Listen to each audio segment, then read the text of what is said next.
Britain is a small island. If you look at it on a map, it seems quite tiny compared to the rest of the world. For much of its early history, it was on the edge of Europe, a place often invaded rather than an invader itself. So how did this small nation come to rule over a quarter of the world's population? The story begins with a change in perspective. For centuries, the center of the world was the Mediterranean Sea. But in the late 1400s, explorers like Columbus sailed west and found a new world. Suddenly, Britain was no longer on the edge of the world. It was at the center of new sea routes that crossed the Atlantic Ocean. This new position gave it a huge advantage.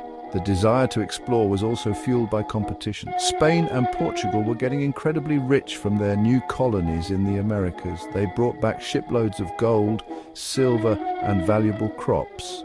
English monarchs like Queen Elizabeth I saw this and wanted a piece of the action. They sponsored sailors, who were often little more than pirates, to raid Spanish ships and ports. These sea dogs, as they were called, like Sir Francis Drake, brought vast treasures back to England. This not only made the country richer, but also gave English sailors valuable experience in long-distance voyages and naval combat, which would be crucial for building an empire. Another powerful motivation was the search for new trade routes and goods. Spices from the east, like pepper, cloves, and nutmeg, were worth more than their weight in gold in Europe. The overland routes were long, dangerous, and controlled by rival powers. The English, like the Portuguese and Dutch, dreamed of finding a sea route to the Spice Islands in Asia. This quest for direct access to valuable goods drove merchants and adventurers to form companies and fund risky expeditions. They were looking for profit, and they were willing to sail into the unknown to find it, setting the stage for a global trading network that would become the backbone of the empire. Finally, there was a sense of national pride and destiny. After defeating the Spanish Armada in 1588, a massive fleet sent to invade England, the English people felt a new confidence.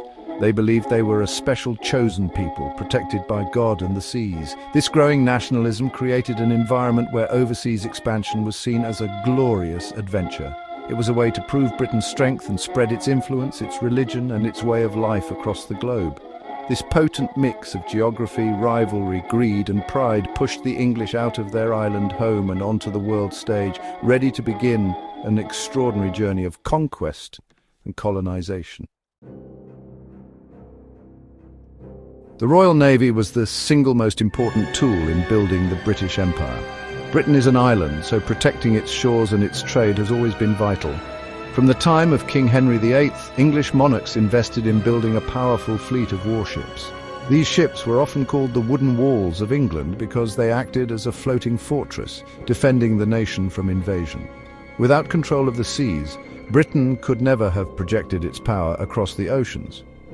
The Navy ensured that enemy fleets could not attack Britain, and it also allowed British armies and merchants to travel safely around the world, something its rivals could not always guarantee.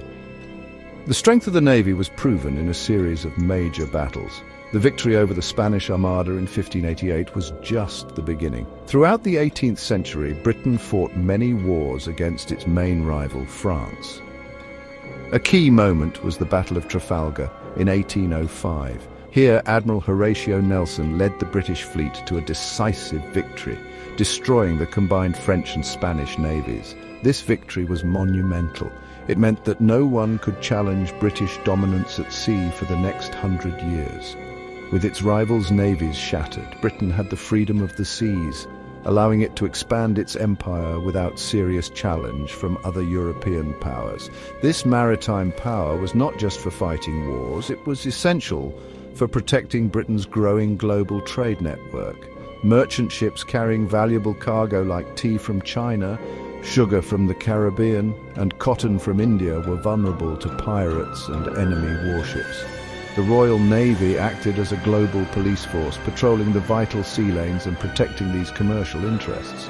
This security encouraged more merchants to invest in overseas trade, knowing their investments were safe. The Navy and the merchant fleet worked hand in hand.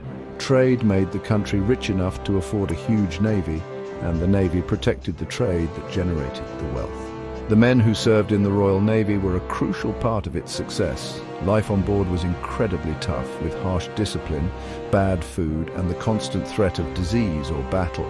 Sailors were a mix of volunteers and men who were pressed or forced into service. Despite the hardships, they developed incredible skills in sailing and gunnery. Their experience and training made them the best sailors in the world. Leaders like Admiral Nelson were brilliant strategists who inspired great loyalty in their men. It was this combination of advanced ships, skilled sailors, and brilliant leadership that made the Royal Navy unbeatable and allowed a small island to rule the waves. The story of British control in India is not one of kings and armies, at least not at first. It is the story of a private company, the British East India Company. Founded in 1600, its initial goal was simple: to trade. It received a charter from Queen Elizabeth I, giving it a monopoly on all English trade east of Africa. The company wanted to buy spices from the East Indies, but it faced stiff competition from the Dutch. So it turned its attention to India, a vast land with a rich Mughal empire. The company established small trading posts called factories in coastal cities like Surat, Madras, and Calcutta, trading English wool and silver for Indian cotton, silk, and spices. For over 100 years, the East India Company was mostly just a trading firm. But as the Mughal Empire in India began to weaken and break apart into smaller, competing states, the company saw an opportunity. It began to get involved in local politics, making alliances with some Indian princes and fighting against others. A key figure in this transformation was Robert Clive.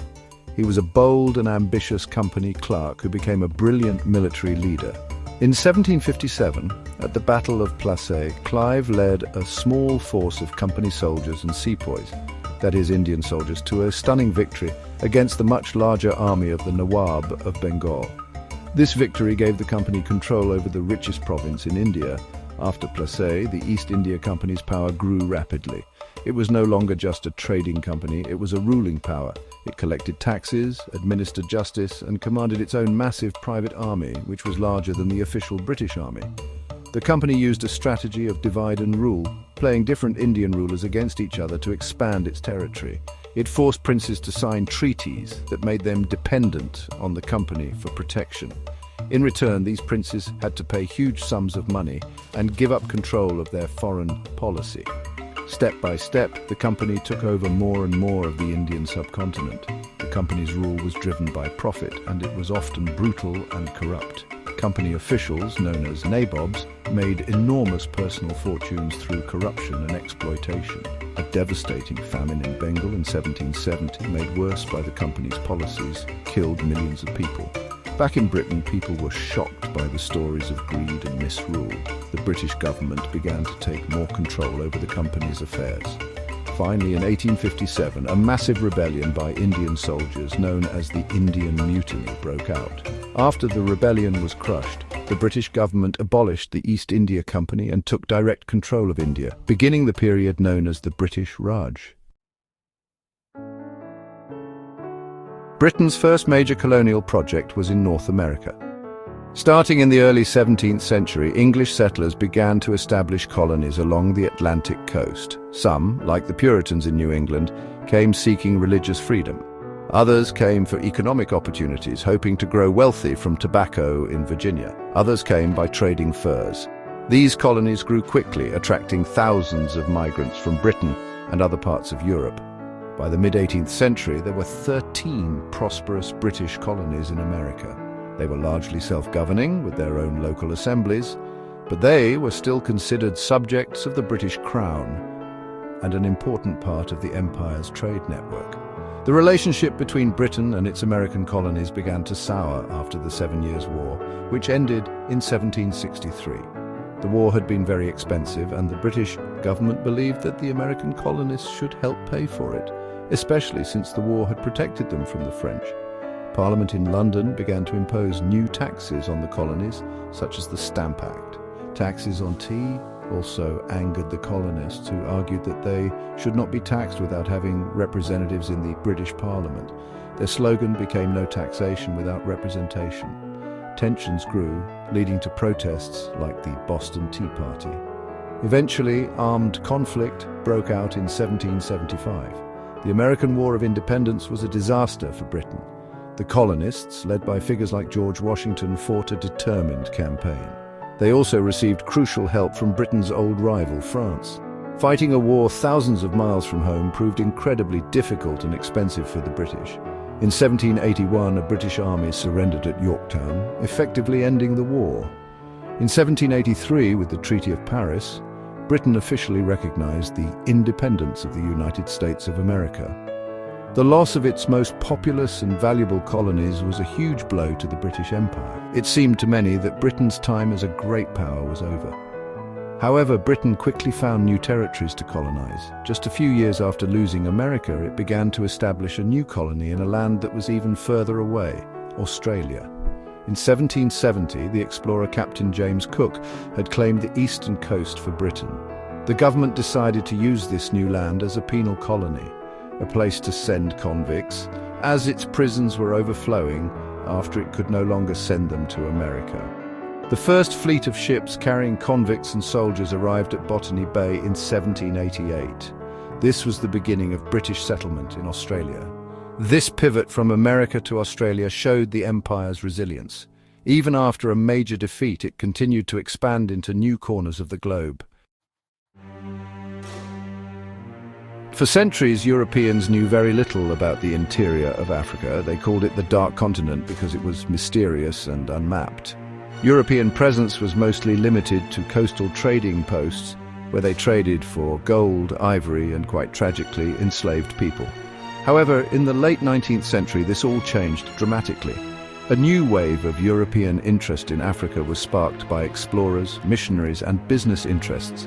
Men like David Livingstone and Henry Morton Stanley ventured deep into the continent, mapping its rivers and resources, and bringing back tales of its wonders. Their explorations opened the door for something much more aggressive. This new interest led to a period known as the Scramble for Africa. From about 1880 to 1914, the major powers of Europe raced to claim territory on the continent. Britain was a leading player in this frantic rush for colonies. It wanted to secure valuable resources like diamonds, gold, rubber, and palm oil. It also wanted to protect its strategic interests, especially the sea route to India, which passed through the Suez Canal in Egypt. To control this vital waterway, Britain occupied Egypt in 1882. From there, its influence spread south, with ambitions of creating a continuous belt of British territory from Cape to Cairo, from South Africa all the way to Egypt. One of the most powerful figures driving this expansion was Cecil Rhodes. He was a businessman and politician who made a vast fortune from diamond and gold mining in southern Africa.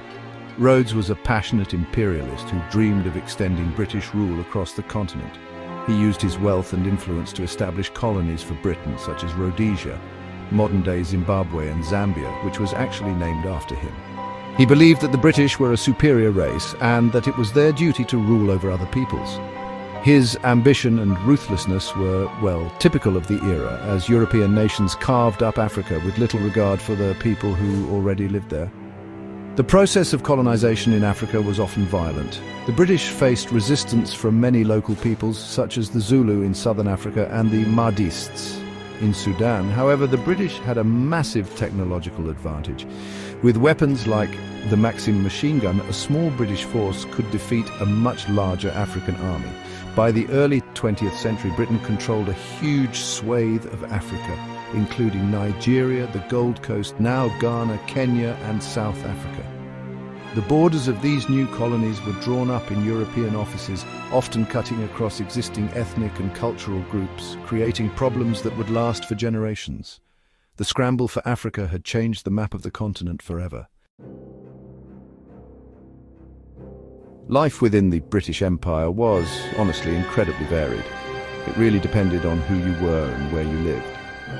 For the British administrators, soldiers and merchants who ventured out to the colonies, life could be one of, great power and privilege. They lived in large houses, often with many servants, recreating a British way of life in a foreign land. These folks were part of a small ruling class, enjoying exclusive clubs, schools, and social events. They saw themselves as bringing civilization, order, and progress to the people they ruled. Many genuinely believed they were on a civilizing mission, feeling it was their duty to uplift what they considered to be less developed societies. But for the vast majority of people who were ruled by the British, the experience was, well, very different. Their lives were now controlled by foreign masters. While the British did build infrastructure like railways, roads and telegraph lines, these were, more often than not, designed to benefit the British economy, not really the local population. For instance, railways were built to transport raw materials from the interior to the ports, so they could be shipped off to Britain's factories. Local economies were often transformed to serve the needs of the empire. Farmers, for example, were forced to grow cash crops, like cotton or tea for export, instead of food for their own communities, which sometimes led to food shortages and even famine. British rule also brought profound social and cultural changes. British officials introduced their own legal and education systems, and English became the language of government and the elite. Missionaries spread Christianity, often challenging and undermining traditional beliefs and practices. Now, access to Western education did create a new class of educated local people, doctors, lawyers and civil servants. But it also created a cultural divide. These individuals often found themselves caught between their own culture and the British culture they had been taught to admire. Ironically, this creation of a Western-educated elite would play a key role in the eventual movements for independence. Resistance to British rule was, frankly, a constant feature of the empire. It could take many forms, from small-scale, everyday acts of non-cooperation to large-scale armed rebellions. The Indian Mutiny of 1857 was the most famous example, but there were countless other uprisings and protests across the empire, from the Caribbean to Africa to Asia. The British responded to this resistance with force, maintaining control through their military power. Over time, however, a more organized form of resistance began to emerge: nationalism. Inspired by Western ideas of liberty and self-determination, local leaders began to demand not just better treatment, but complete independence from British rule. The British Empire and the Industrial Revolution were, in fact, deeply connected. You really cannot fully understand one without the other. The Industrial Revolution, which began in Britain in the late 18th century, was a period of incredible technological innovation. New machines powered by steam transformed the way goods were made. Factories sprang up in cities like Manchester and Birmingham, creating a massive demand for raw materials. The empire, well, it was the perfect source for these materials. Colonies were required to supply cotton from India and Egypt, wool from Australia, and rubber from Malaya, all of which fed the hungry machines in British factories. These factories produced huge quantities of manufactured goods, textiles, iron, pottery, far more than the British people could buy themselves. The empire provided a massive captive market for these goods. British laws often prevented colonies from developing their own industries, forcing them to buy finished products from Britain. For example, India, which had a long history of producing high-quality textiles, was suddenly flooded with cheap, machine-made cloth from Manchester. This unfortunately destroyed local Indian textile industries and made India dependent on Britain. The empire became a closed economic loop. Raw materials flowed into Britain, and expensive manufactured goods flowed out to the colonies. This economic relationship made Britain, honestly, incredibly wealthy. It became known as the workshop of the world. The profits from colonial trade and industry funded further imperial expansion and investment in new technologies. London became the financial capital of the world, with banks and insurance companies financing global trade. The wealth generated was visible in Britain's magnificent new buildings, railways and bridges. However, this wealth was not shared equally. While a new middle class of factory owners, merchants and bankers grew rich, the workers in the factories often lived in terrible conditions, working long hours in dangerous environments for very low pay. The technologies of the Industrial Revolution also provided the tools to control the vast empire.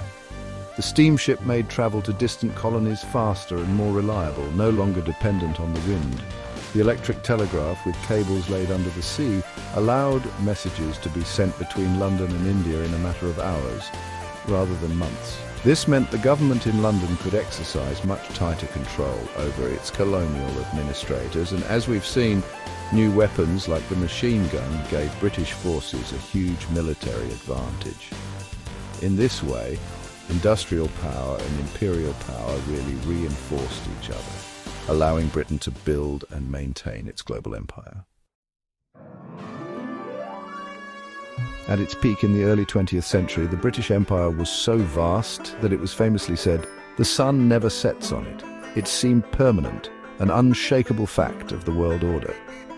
Yet, within just a few decades, it would almost completely disappear. The seeds of its decline had been sown long before. The very ideas of liberty and democracy that Britain championed at home were taken up by educated leaders in the colonies who began to demand the same rights for their own people. Nationalist movements grew stronger across the empire, especially in India, where leaders like Mahatma Gandhi organized powerful campaigns of non-violent resistance. The two world wars of the 20th century dealt a fatal blow to the empire. In both wars, Britain relied heavily on soldiers and resources from its colonies to fight. Millions of men from India, Africa, and the Caribbean fought and died for the British war effort. This contribution gave them a new sense of pride and strengthened their demands for self-rule. Furthermore, the wars left Britain economically exhausted and deeply in debt. It no longer had the money or the political will to maintain a vast and expensive global empire. The country was focused on rebuilding at home, and the cost of holding on to colonies that were determined to be free became just too high. The end of the empire began in Asia. The most significant moment was the independence of India in 1947. India was the jewel in the crown of the empire, and its loss was a powerful symbol that the age of empires was over. The process was rushed and chaotic, leading to the violent partition of the subcontinent into India and Pakistan, which resulted in the deaths of up to 1 million people. Following India's independence, other British colonies in Asia, such as Burma and Malaya, also gained their freedom. The process of decolonization had begun, and it really could not be stopped. The wind of change, as British Prime Minister Harold Macmillan called it, then blew through Africa. In the 1950s and 1960s, a wave of independence movements swept across the continent. Beginning with Ghana in 1957, one by one, Britain's African colonies became independent nations. While some transitions were peaceful, others, like in Kenya, involved violent conflict. By the mid-1960s, most of the British Empire was gone. A few scattered territories remained, but the vast global structure had been dismantled. The sun had finally set on the empire that had once dominated the world. Although the British Empire no longer exists on the map, its legacy is still, all around us, shaping the world we live in today. One of the most visible legacies is the English language. It is now a global language of business, science, and the internet, spoken by billions of people around the world. This is a direct result of the empire's reach. Similarly, British political and legal systems have influenced many countries. Parliamentary democracy, the rule of law, and the structure of the civil service in nations from Canada to India to Nigeria have their roots in the British model. Even popular sports like cricket and football were spread across the globe by British soldiers and administrators. The empire also left behind a network of connections that still exist today. The Commonwealth of Nations is a voluntary association of 56 independent countries, most of which were former British colonies. It serves as a forum for cooperation on issues like trade, development, and human rights. While it has no formal power, it represents a continuing link between Britain and its former empire. The demographic makeup of Britain itself was also transformed by the empire. After the World War II, people from the Caribbean, India, and Africa were invited to Britain to help rebuild the country, creating the multicultural society that Britain is today. However, the legacy of empire is also one of pain and division. The borders drawn by colonial officials in Africa and the Middle East often ignored local ethnic and religious realities, creating tensions and conflicts that persist to this day. The economic structures set up during the colonial era, which focused on exporting raw materials, have made it difficult for some former colonies to develop their own diverse economies. Debates continue about the return of priceless cultural artifacts like the Elgin marbles and the Koh-i-Noor diamond that were taken from their home countries and are now housed in British museums. Ultimately, the story of the British Empire is a complex one filled with contradictions. It was a story of great achievement and technological progress, but also one of conquest, exploitation, and violence. It spread ideas of liberty while denying them to millions. It connected the world in new ways, but often did so for its own benefit. Understanding this history, both the good and the bad, is, I think, essential. The echoes of the empire are not just in the past, they continue to shape our present and will undoubtedly influence our future, reminding us of how a small island nation once changed the face of the entire world.